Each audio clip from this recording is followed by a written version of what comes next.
आपके कार्यों से जुड़ा हुआ है और मैं कहूँगी आपके डिसीजन से जुड़ा हुआ है। और इस विषय का नाम है कर्म का सिद्धांत या कर्म का विज्ञान।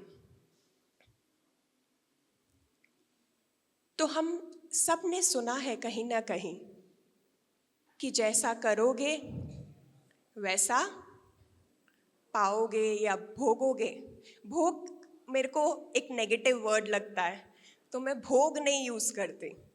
जैसा करोगे वैसा पाओगे, या जैसा बीज बोओगे वैसा फल पाओगे या फल मिलेगा। पर ये हम इस को कहेंगे कि हम इसको जानते तो हैं, इस कथन को, पर इसके पीछे का विज्ञान, इसके पीछे की आध्यात्मिकता को हम नहीं जानते।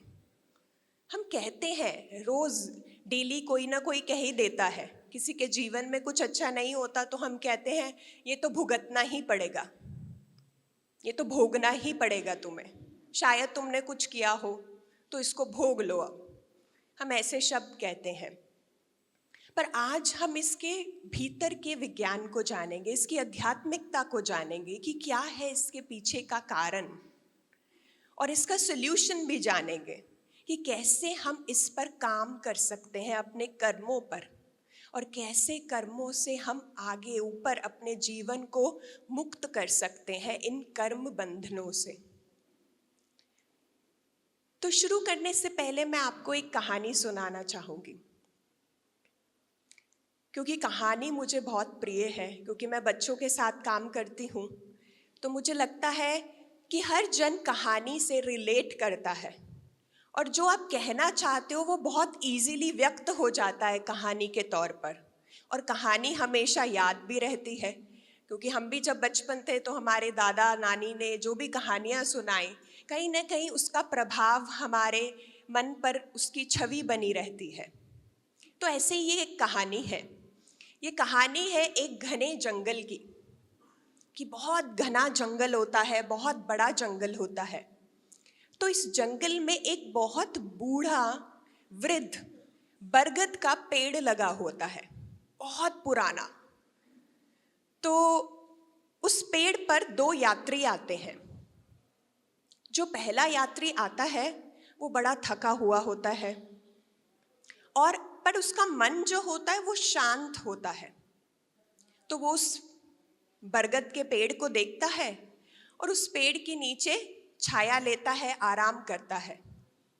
और जैसे ही आराम करता है और उस बरगद के पेड़ को देखता है तो उसके मन से आता है धन्यवाद भगवान कि आपने इस पेड़ की छाया मुझे दी, आपका बहुत बहुत धन्यवाद। और जब ये कहता है तो पेड़ उसके भावों को सुन लेता है, क्योंकि अब सब हम ध्यानी हैं तो हम ये समझ गए हैं कि सब कुछ ऊर्जा है ना। जो भी आप बोलते हो वो चीज़ें वहाँ पे बाहर से ग्रहण होती हैं, वो लोग लेते हैं, जैसे पेड़ भी लेते हैं। तो उस पेड़ ने वो भाव को लिया, तो धीरे से, धीमी से वहाँ से हवा चली, एक ठंडी हवा चली, और टहनियाँ हिली, उसके पत्ते हिले, ठंडी हवा चली, तो उसे और अच्छा लगा। तो उसको एकदम तंदुरुस्त उसने फील करा कि ताजगी आ गई, उसको ऊर्जा आई, और उसने आराम करके धन्यवाद किया और अपने आगे की यात्रा के लिए चला गया। अब आती है बारी दूसरे यात्री की। दूसरा यात्री आता है, वो भी बहुत थका हुआ होता है, पर उसके अंदर बहुत सारा गुस्सा भरा होता है। और जैसे ही आता है और उस बरगद के पेड़ को देखता है तो कहता है आय हाय हाय, कितना बदसूरत पेड़ है ये तो कोई फल भी नहीं देता, और इसने ऐसे ही जगह घेर रखी है, इतनी बड़ी सी जगह इसने घेर रखी है, ये क्या कर रहा है ये पेड़, ना फल देता है, ना खूबसूरत है, ना फूल है, तो इसका मकसद क्या है, वो ऐसे बोलता है। तो पेड़ फिर से उसके भाव ले लेता है। तो पेड़ अब तेज हवा चलती है और सूखी हवा चलती है, जिससे जो सूखी टहनी होती है वो टहनी उसके सर पे आके गिरती है, और वो और इरिटेट हो जाता है और गुस्सा आने लगता है उसे कि ये क्या है बकवास, ऊपर से मेरे ऊपर ये टहनी तोड़ के डाल दी है, और वो वहां से चला जाता है। तो दोस्तों, पेड़ तो एक ही था, पर अनुभव अलग अलग हुए लोगों को। तो ऐसा क्यों? यही है कर्म का विज्ञान, यही है कर्म का सिद्धांत। हमें क्या लगता है कर्म क्या है? करना, कुछ करेंगे, बट सिर्फ करना नहीं होता। कर्म क्या आपके भीतर विचार चल रहे हैं?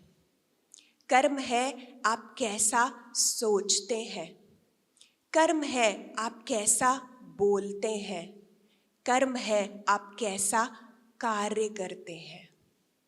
ना ही सिर्फ कार्य करना कर्म है, आपके भाव, आपके विचार, आपके भीतर जो आप शब्द बोल रहे हैं, वो सब भी कर्म बनाते हैं। और यही कर्म का विज्ञान है, सिद्धांत है जो हमें सीखना है। हम सिर्फ कर्म को कार्य से जोड़ते हैं कि हमने कुछ किया होगा तो इस कारण ये हो रहा है, हम कॉज एंड इफेक्ट की बात करते हैं। बट उससे भी कहीं बढ़कर है कर्म। आप इस क्षण क्या सोच रहे हैं? अगर आप ऐसा सोचते हैं, मैंने तो कभी किसी का बुरा नहीं किया, है ना, बहुतों के भीतर ये आता होगा सवाल, तो मेरे साथ ही क्यों गलत हो रहा है? मैंने तो कभी किसी चींटी तक नहीं मारी, और लोग मुझे ही आके ताने देते हैं, मुझे ही यूज करते हैं, डोरमैट के जैसे आता है, बोल के चला जाता है। ऐसा क्यों? शायद आपने अपने कार्यों से किसी को हानि नहीं पहुंचाई होगी दोस्तों, पर अपने विचारों से आपने किसी को हानि पहुंचाई है। शायद आपने किसी का गलत सोचा होगा विचारों में कि इसने मेरे साथ किए, इसके साथ भी जब ऐसा होगा ना तब ये जानेगा। ये भी एक हानि है। बट हम सिर्फ कार्यों में हानि सोचते हैं कि अगर किसी ने मारा, किसी का मर्डर किया, किसी को चोट पहुंचाई, तो वो बुरे कर्म है। पर विचार, आपकी ऊर्जा,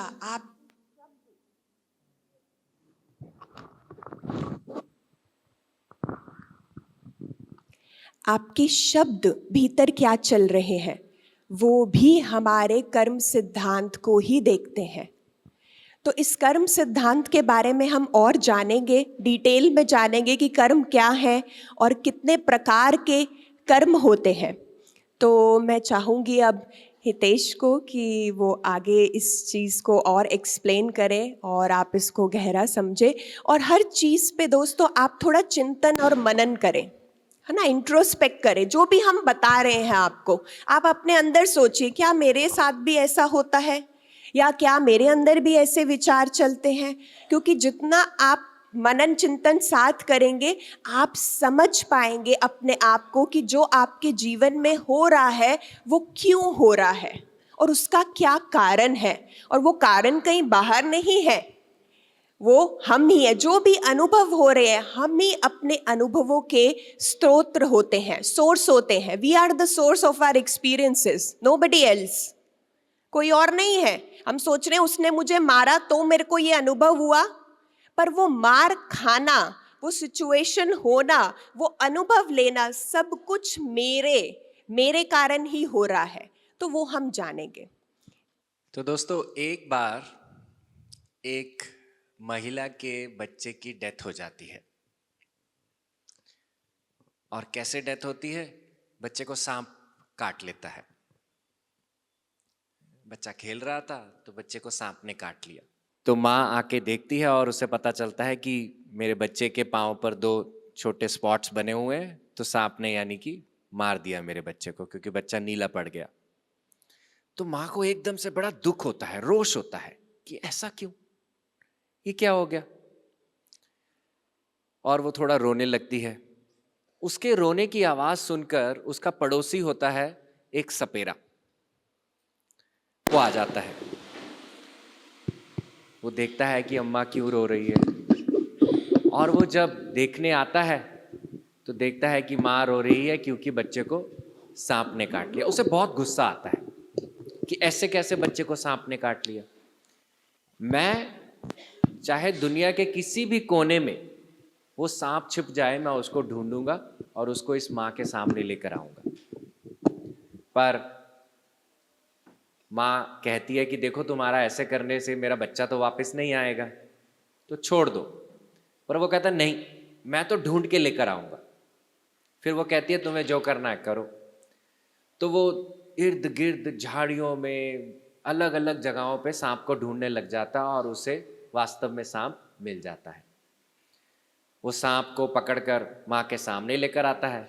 माँ को कहता है या तुम इसे पनिशमेंट दो, अगर तुम नहीं दोगी तो मैं दूंगा। माँ कहती है मुझे कुछ नहीं करना, ये तुम्हारे और सांप के बीच की बात है, मेरा बच्चा तो वापस नहीं आएगा इससे, तो छोड़ दो। कहता नहीं, मैं इसे काटूंगा। तो जैसे ही वो उसे काटने लगता है, सांप बोल पड़ता है। सांप कहता है भाई साहब, इसमें मेरी गलती नहीं है, मैं अपने ऑर्डर से यहां नहीं आया।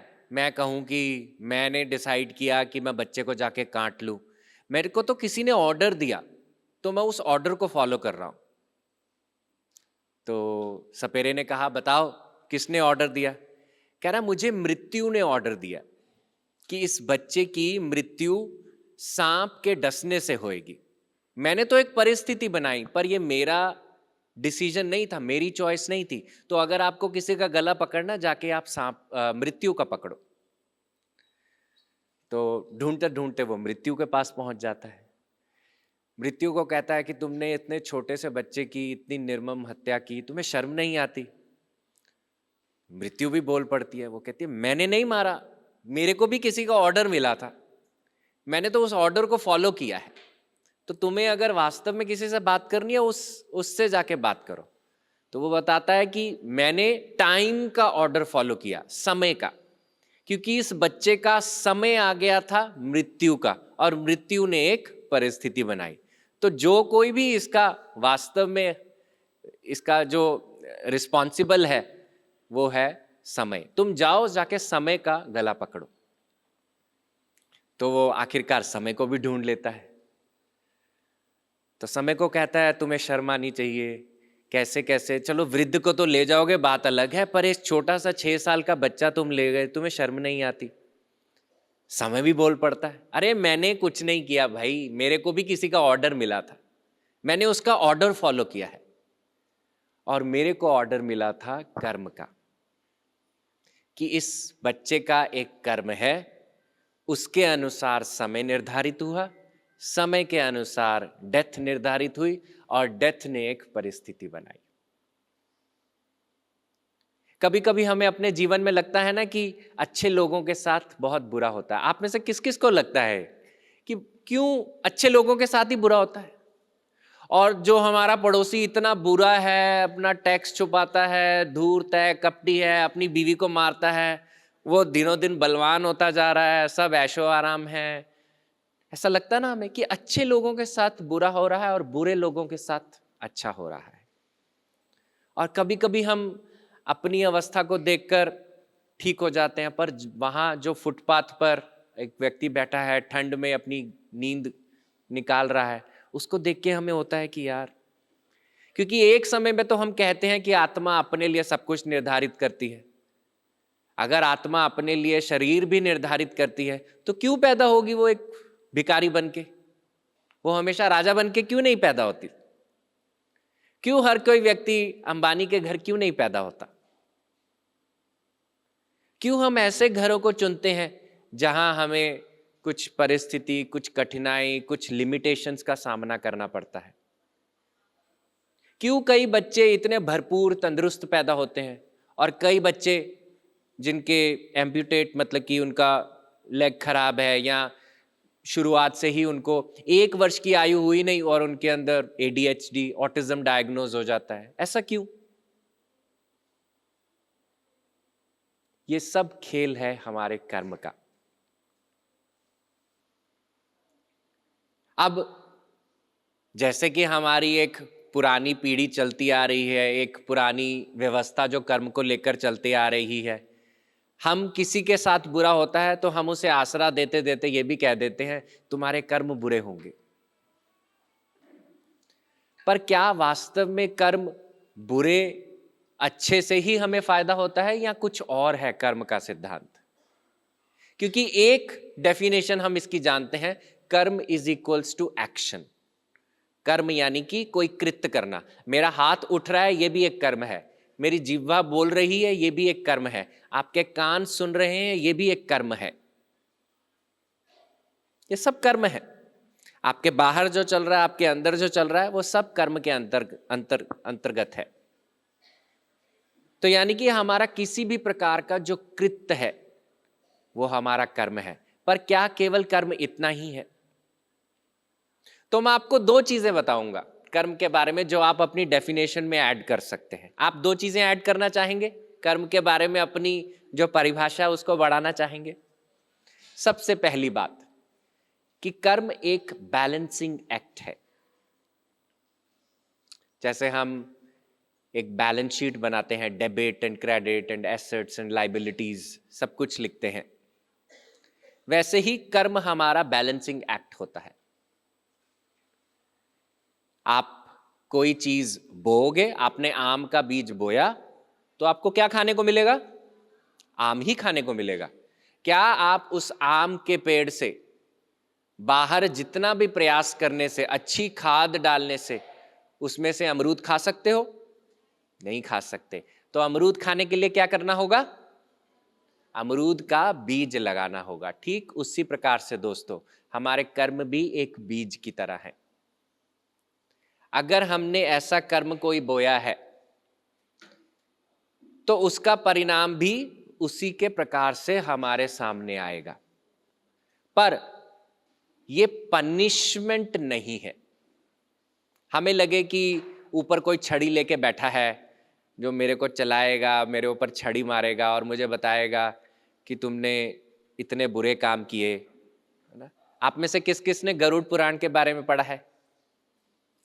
गरुड़ पुराण में बड़ी डिटेल्ड हमारी जो पनिशमेंट्स की एक सूची है वो बनाई गई है। पर क्या वास्तव में गरुड़ पुराण वैसे चलता है? ये हमें पूछना चाहिए। दोस्तों, जब गरुड़ पुराण बनाया गया, जिस युग में बना, तो उस युग के ऋषियों को पता था कि एक समय पर जाकर हमारा जो ह्यूमन एवोल्यूशन है उसका पतन होगा, लोग गलत काम करेंगे। और उसी चीज को ध्यान में रखते हुए उन्होंने गरुड़ पुराण की सृजना करी, क्योंकि उनको था कि चलो आप सीखोगे, चाहे थोड़ा सा डर से सीखो, पर आप सीखोगे तो सही ना। इसलिए उसे लिखा गया। पर इसका मतलब ये नहीं है कि वो हमारे साथ होगा, क्योंकि अगर हम जीवन में रहते हुए ज्ञान को अर्जित करेंगे तो जैसा जीवन आप जी रहे हैं इस समय में, वैसा ही जीवन आप मृत्यु के बाद भी पाएंगे और उससे आगे भी लेकर जाएंगे। बहुत सारे लोग हमसे ये प्रश्न करते हैं कि मेरा मृत्यु के बाद मेरे साथ क्या होगा? कहते जो अभी हो रहा वही होगा। अगर तुम्हारी पड़ोसी के साथ लड़ाई है तो वहां पर भी किसी पड़ोसी के साथ लड़ाई होगी। अगर तुम में अपनी ईर्ष्या है, द्वेष है, किसी को गुस्सा है, वही सारा पिटारा वहीं खुलेगा। जिस चेतना से जियोगे उसी चेतना के बाद, शरीर छोड़ने के बाद भी जियोगे, और उसी चेतना को हम हर शरीर के साथ लेकर जाते जाएंगे। पर क्यों लेकर जाते हैं? ताकि हम अपना विकास कर पाए। आप सब अपने जीवन में एक बार थोड़ा झांकिए, आपको क्या चीज अध्यात्म में खींच कर लेकर आई है? मैं बहुत सारी यहाँ पे मैम से भी बात करी, ये मैम हमारे यहाँ पर बैठे हैं, और भी बहुत सारे लोगों से बात करी। आप सबको मोस्टली ध्यान में क्या खींच के लगाया? अपनी पेन, आपका प्रॉब्लम। किसी ने अपना बच्चा खो दिया, किसी का फाइनेंस अच्छा नहीं है, किसी को डिप्रेशन है। तो क्या हुआ? आपका कर्म ही आपका प्रगति का द्वार बनता है। So karma is equals to growth. Karma is not equals to punishment. जो एक अज्ञानी होगा उसके लिए पनिशमेंट ही होगा। आप सबने रामकृष्ण परमहंस के बारे में सुना है। उनको क्या था? थ्रोट कैंसर था। उनको लोग कहते थे, अरे आप देवी माँ से लोगों के लिए इतना कुछ मांगते हो, आप अपने लिए क्यों नहीं मांगते? क्योंकि उनका कहना क्या था कि ये तो मेरे शरीर के साथ है और मैं शरीर नहीं हूं। तो शरीर एक व्यवस्था बनाता है, पर वो व्यवस्था हमारी ग्रोथ के लिए है दोस्तों। हमें लगे हमारे हिंदू शास्त्रों में लिखा होता है यमराज और चित्रगुप्त, आप सब इनके बारे में जानते हो, पर ये दो व्यक्ति नहीं है दोस्तों, ये दो ऊर्जाएं हैं। यम क्या है? आपने अष्टांग योग, पतंजलि का अष्टांग योग पढ़ा है, यम नियम पढ़े हैं। तो सबसे पहले क्या आता है? यम, जो आपको 5 चीजें बताता है। चोरी नहीं करना है, झूठ नहीं बोलना है, ऐसा नहीं करना है, वैसा नहीं करना है। ये आपके आउटर एक्ट्स हैं, क्योंकि अगर कोई चोरी करेगा हमें बाहर से ही पता चल जाता है ये चोर वृत्ति का है। आप किसी को गुस्सा करोगे हमें बाहर से ही पता चल जाता है यम प्रवृत्ति का लोग व्यक्ति है, ये अच्छा नहीं है, तो ये आपका कर्म बना रहा है। तो ऐसे जो आपके आउटर एक्ट्स हैं उसका हिसाब कौन रखता है? यम की चेतना। और चित्रगुप्त, चित्र यानी कि चित्र कहां छपते हैं? आपके दिमाग में छपते हैं ना। आज मैं आपको कहूं एक सेब को याद करो, आप सबने याद कर लिया सेब, आपके दिमाग में है ना। तो किसी का सेब लाल होगा, हरा होगा, किसी का पेड़ पे टंगा होगा। मेरा नर्सरी की किताब वाला सेब है जो एक उसकी तरह दिख रहा है। सबका सेब अलग है। तो ये क्या है? चित्र है, आपके सबकॉन्शियस का चित्र है। तो जो चीज चित्र के माध्यम से आपके अंदर गुप्त अवस्था में छुपी हुई है उसे हम कहते हैं चित्रगुप्त। जैसे आपके विचार, शुभांगी ने कहा आपके विचार आपको दिखते हैं? नहीं दिखते ना, पर वो आपके अंदर चल रहे हैं। अरे ये कैसे, ये अपने बच्चे की शादी करके ज्यादा ही अपनी हैंकड़ी जमा रही है, मैं बताऊंगी, मैं तुमसे ज्यादा बढ़िया अपने बच्चे का वो करूंगी। अरे इसको बिजनेस में इतना ज्यादा फायदा हो गया, जरूर इसने कोई चोरी चकारी करी है। तो ये क्या है? ये आपका इंटरनल सटल लेवल पर कॉन्वर्सेशन चल रहा है और ये सब चित्रगुप्त नोट करता है। यानी कि चित्तगुप्त, यानी कि आपके अंदर का जो चित्त है, जो गुप्त है, उसमें सब कुछ नोट किया जा रहा है बारी बारी बारी बारी। पर ये आपको नीचे गिराने के लिए नहीं है, क्योंकि आपका जीवन ही खुद इसकी एक मिसाल है। आप खुद देखिए, आपका कर्म ही आपको यहां तक खींच के लेके आया है। आप अपनी तरक्की का मार्ग कैसे ढूंढ रहे हैं? अपने कर्म के माध्यम से। दूसरा पॉइंट, कर्म इज इक्वल्स टू टीचर। कर्म एक टीचर है आपके लिए। जैसे हमें एक एकेडमिक टीचर मिलता है स्कूल में जो मैथ्स पढ़ाता है, इंग्लिश पढ़ाता है, वैसे ही कर्म एक स्ट्रिक्ट टीचर है, पर आपके हित के लिए काम करता है। वो आपके लिए यूजफुल है, हेल्पफुल नहीं है। हेल्पफुल और यूजफुल होने में अंतर होता है।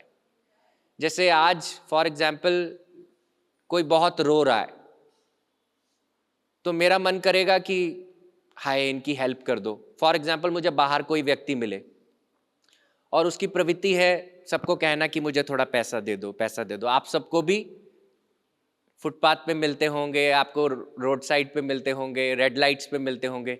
हमें लगता है कितना बुरा हाल है, चलो इसकी थोड़ी मदद कर दो। पर दिव्य शक्तियां मदद के लिए नहीं बनी है। दिव्य शक्तियां ये देखती हैं वो उपयोगी हो। दिव्य शक्ति क्या करेगी? उसको मैं कोई काम सिखाऊंगा ताकि उसका ये चीज छूटे। तो वहां पर कोई स्पून फीडिंग नहीं है। मैं कहूं कि आज मैं भगवान के आगे बहुत बिलक कर रहूं और भगवान मेरा कर्म छुड़वा देगा, ऐसा नहीं होगा। इसीलिए हम फिर अमिताभ बच्चन की तरह पहुंच जाते हैं भगवान के पास, घंटियां बजाते हैं मंदिर में जाकर और भगवान से अपना गुस्सा निकालते हैं। वो क्यों? क्योंकि हम सोचते हैं कि भगवान हमारी मदद करेगा। भगवान हमारी मदद नहीं करेगा, भगवान हमारे लिए उपयोगी बनेगा। तो उपयोगी तभी होगा जब आप अपने उपयोग मतलब कि अपनी प्रगति का मार्ग चुनोगे।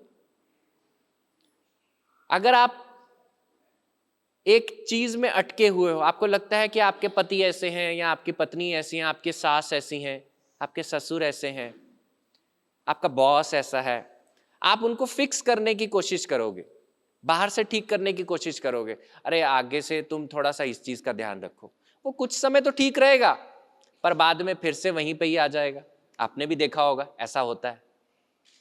तो ये क्या है, आप मददगार होने की कोशिश करते हो, पर वहीं अगर आप ये प्रश्न अपने अंदर से पूछो कि ये मुझे क्या सिखाने आए हैं, मुझे क्या बताने आए हैं, तभी आप कर्म के सिद्धांत को जानकर उससे एक कदम ऊपर उठ पाओगे, नहीं तो कर्म रिपीट होता जाएगा।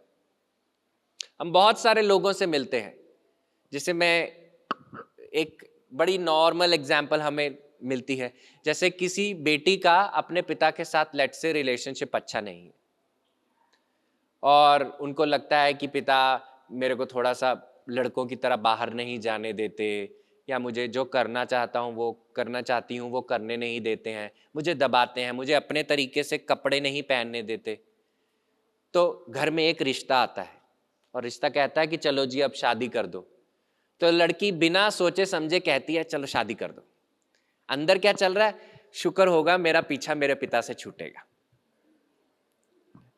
मैं इनसे छूटूं। वो पति पहले तो आपको अच्छा लगेगा, पर 1-2 महीने या साल के बाद वही चीजें रिपीट करेगा जो आपके पिता रिपीट करते हैं आपके लिए, सेम वही। फिर आपको लगेगा अरे ये भी मेरे पिता की तरह है, मैं एक जगह से निकली और दूसरी जगह खड्डे में गिर गई। क्यों? क्योंकि आप मिस कर रहे हैं आपको क्या सीखना है। अगर आप ये नहीं सीखेंगे तो फिर बेटा भी वैसा ही पैदा होगा जो आपको पिता जैसा दर्द देगा और पति जैसा दर्द देगा। तो इसीलिए कर्म कहता है कि आप बाहिर्मुखी से अंतर्मुखी बने, अपने अंदर झांके कि मेरे अंदर ऐसा क्या है जिसको मैंने जिसके कारण मैंने इस चीज को अट्रैक्ट किया है और मुझे इससे क्या सीखना है। हम सबका एक फिजिकल शरीर है, पर आपको पता है आपकी एक कार्मिक बॉडी भी है। कभी आपने अपनी कार्मिक बॉडी को एक्सपीरियंस किया है? कभी सोचा है कि वो कैसी फील करती होगी? हमारा शरीर एक मापदंड की तरह है जो हमें बताता है कि कर्म की ऊर्जा हमारी कितनी बाकी है, कितनी पड़ी है, कैसे हमारे शरीर में बात कर रही है। तो कर्म के 4 मुख होते हैं। कितने मुख होते हैं? 4 मुख। मैं आपको 4 मुखों के बारे में बताऊंगा और ये 4 मुख मैं आपको अपनी किताब में से बता रहा हूं, सुंदरम स्पीक्स। कर्म का पहला मुख, ये चारों चेतनाएं हैं हमारी, मतलब कि हम अलग अलग चेतनाओं से जीते हैं ना। जैसे जो व्यक्ति ध्यान नहीं करता, पूजा करता, उसकी चेतना अलग है। जो ध्यान करता उसकी चेतना अलग है। जो खाओ पियो ऐश करो वाला जीवन जीता उसकी चेतना अलग है। तो ठीक उसी प्रकार से हमारी कर्म की भी चेतना होती है। जैसे पहली चेतना जिसको हम कहते हैं विस्मय मुखम। क्या कहते हैं? विस्मय का मतलब क्या होता है? विस्मय का मतलब होता है सरप्राइज। जब हमें हर चीज सरप्राइज लगे, अरे तुम भी यहां पे हो, अरे ये मेरे साथ हो गया। तो विस्मय मुखम की चेतना क्या करती है, जब आपके जीवन में कोई चैलेंज आता है तो आपको एक सरप्राइज मिलता है, आपको लगता है हाय ये मेरे साथ कैसे हो गया, ये मेरे साथ कहां से हो गया, मैंने तो मक्खी भी नहीं मारी, मेरे साथ यहां पे ये कैसे हो गया। तो जब हम सरप्राइज की चेतना में चलते हैं और हमें लगता है कि कोई उधर बैठा है जो मुझे कठपुतली की तरह चला रहा है, इसको हम विस्मय मुखम की चेतना कहते हैं। यानी कि आपका मुख कर्म को एक सरप्राइज की तरह देखता है। यानी कि आप देखते हो कि आप बेचारे हो, विक्टिम हो, और बाकी सब आपके ऊपर प्रताड़ना करने के लिए बने हुए हैं। तो ये पहला मुख होता है। ऐसा मुख हमारा क्यों होता है? जब हम कभी ज्ञान का दूर दूर तक हमारे साथ रिश्ता नहीं पड़ा, तभी हम जीवन को एक सरप्राइज की तरह देखते हैं। हमें लगता है जीवन तो ठोकरे खाने का एक रास्ता है। एक गाना भी है, जीवन में हम आए हैं तो जीना ही पड़ेगा, जहर है जीवन का ये तो पीना ही पड़ेगा। ये विस्मय मुखम है। सरप्राइज, हर चीज हमें दुख, पेन, विक्टिम, हमें लगता है हाय दुनिया जहान का बोझ मेरे ऊपर है, सब मुझे ही पीड़ा देना चाहते हैं। तो ये पहली ऊर्जा है हमारी। पर इस ऊर्जा में अगर आपको कोई साथी मिल जाए जो आपको थोड़ा सा बताए, चलो आओ उठो यहां से, चलो मैं तुम्हारे को थोड़ा अच्छी चीज बताता हूं, तो आपको थोड़ा अच्छे रास्ते पे डाले, तो क्या होगा, आपकी ये चेतना बदल सकती है। नहीं नहीं तो कई कई बार क्या होता है, हम जन्मों जन्म इस विस्मय मुखम की चेतना के साथ चलते रहते हैं और कर्मों का जो वजन है, बैगेज है, उसको इकट्ठा करते रहते हैं। पर अगर किसी समय में हम किसी दोस्त के कहने से जग जाते हैं, जैसे आप में से बहुत सारे लोग अपने दोस्तों के, अपने सदस्यों के कहने से यहाँ पे आए हैं, तो आप ऑटोमेटिकली विस्मय मुखम से बाहर चले गए हैं। तो अगर आप में से कोई ऐसे हैं तो अपने लिए एक जोरदार तालियां।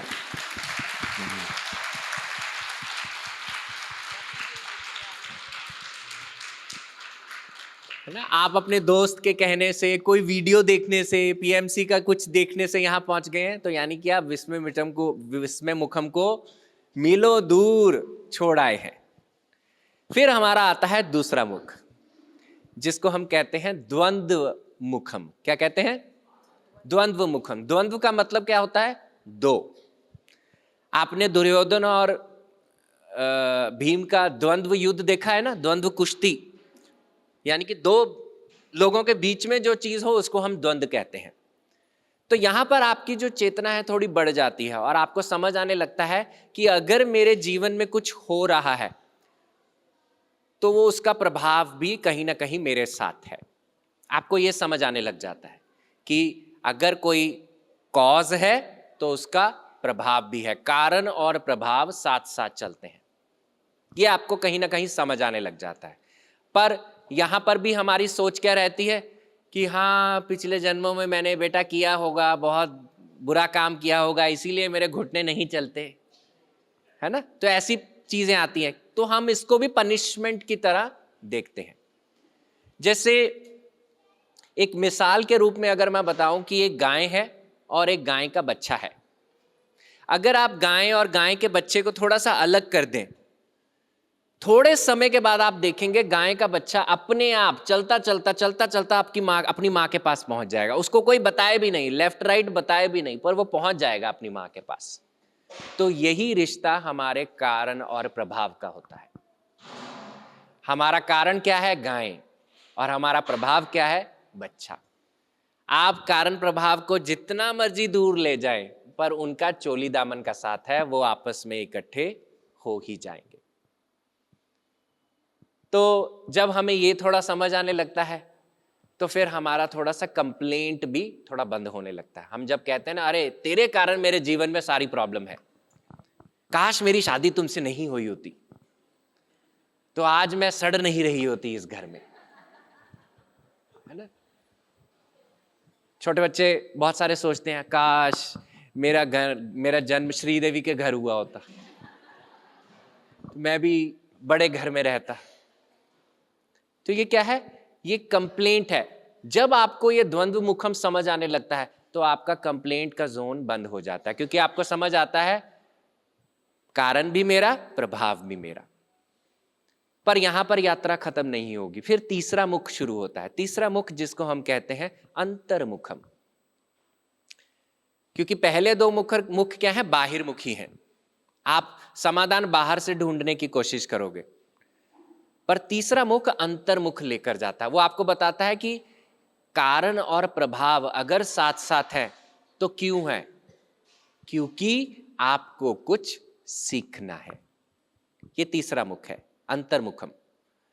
अगर मेरे जीवन में कोई व्यक्ति आया जिसने मुझे धोखा दिया और मेरे पैसे ले गया, तो इसका कारण बाहर नहीं है, अंदर है। नंबर 1, ये तो हमें द्वंद्व मुखम से पता चल गया। तीसरा मुख हमें यह बताएगा कि मुझे इससे कुछ सीखना है। तो मुझे फोकस कहां करना होगा? अपनी सीख पर। जैसे ही आप अपनी सीख पर फोकस करोगे, आपकी चेतना और बढ़ जाएगी, आप और एलिवेट हो जाओगे। अब आप ज्ञानियों की संगत में आ गए हो। आप वो जो बॉर्डर लाइन केस था उसको निकल के अब आप ऊपर चले गए हो। अब आप ऐसे व्यक्तियों में पहुंच गए हो जो सृष्टि के केवल 0.00001% लोग हैं। तो आप सबके लिए जोरदार तालियां।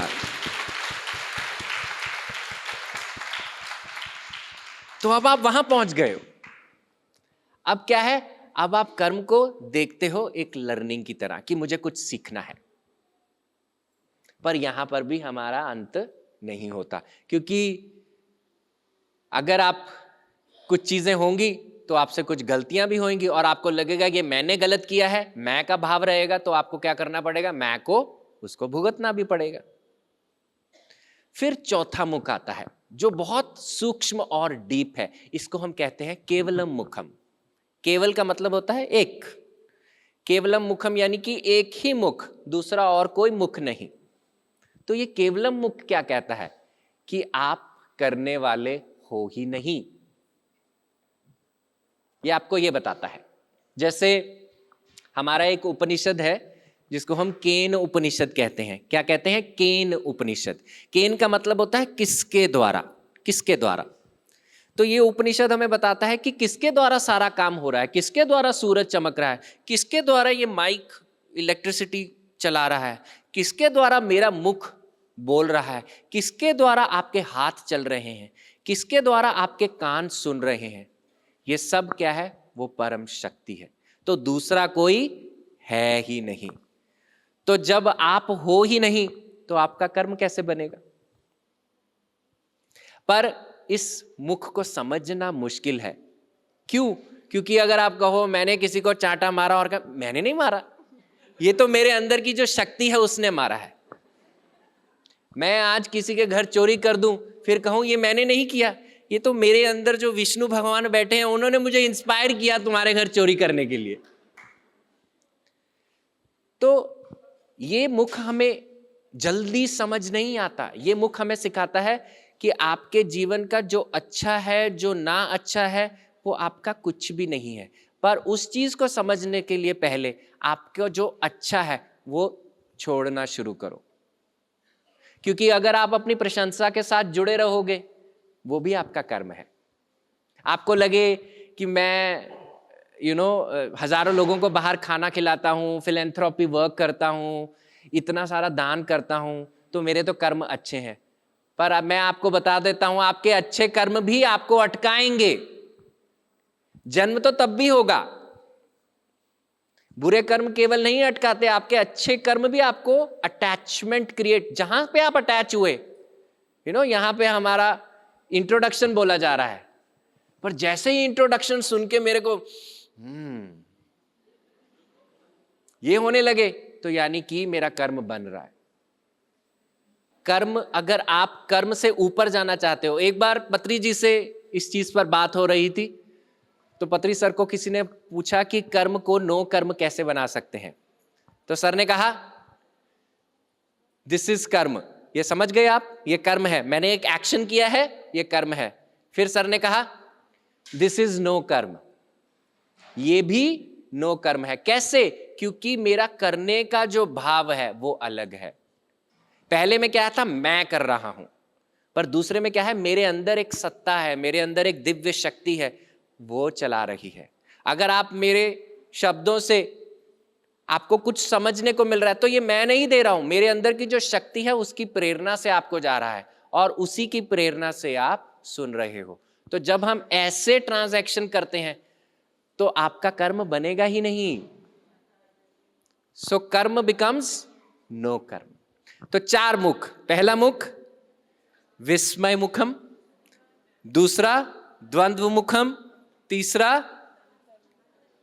अंतर्मुखम, चौथा केवलम मुखम।